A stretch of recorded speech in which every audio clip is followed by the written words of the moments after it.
GOP candidate David Hann joins us now.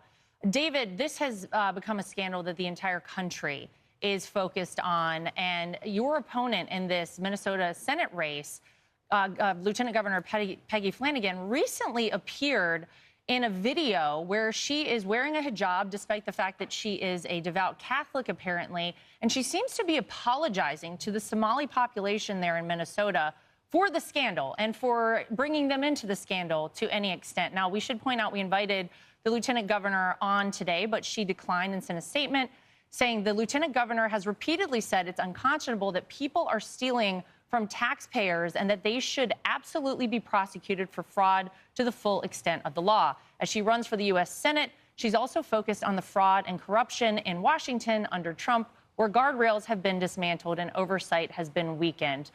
So, David, what do you say to all of that?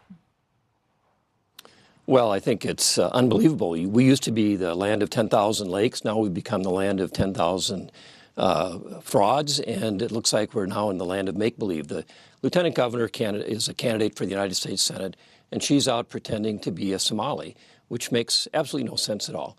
But the fact is that the real problem in Minnesota is the governor and lieutenant governor who've overseen massive amounts of fraud by pretending to help people with tax dollars and then hiring criminals to steal that money. They need to be thrown out. So the governor of your state, Tim Walz, he's kind of all over the map in response to this scandal. He's saying, oh, yes, it's terrible, and we're going to get all over it. We have a long history of fighting fraud, which clearly isn't true given the results, but he's at least trying to make that statement. But then he's also saying, well, it's not really billions. We think it's a lot less than that. Oh, and by the way, the Republicans have nothing else to run on, so they're just attacking me. Oh, by the way, this seems a little racist as well.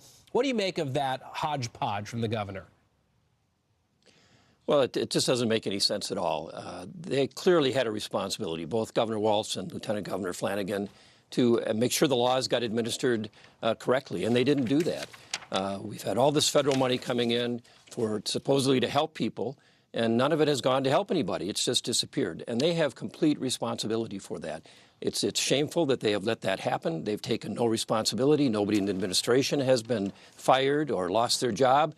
And to say that they've been focused on fraud is just not true. They've been focused on handing out money is what they've been focused on. And David, listen, obviously you're running for that Senate seat in your state there, Minnesota. What is your message to Minnesotans? What is it that you want them to know from your perspective as you're seeking out this seat? Well, I think that in Minnesota, we've seen this massive fraud and this other failure on the part of the Democrats who run the state. We can't afford to send radical leftist politicians like Peggy Flanagan or Angie Craig to Washington to oversee the spending of federal dollars. It just doesn't make any sense. So my focus is going to be on making sure that we've got a good set of laws that are going to be administered properly, and we want to support the president and his administration. The Democrats in Minnesota have done nothing but obstruct this administration, and the administration needs allies in Washington to work with them, and the people in Minnesota expect that. That's our message. That's what we're going to run on, and that's what we're going to win with. David Hann, thank you very much for your time.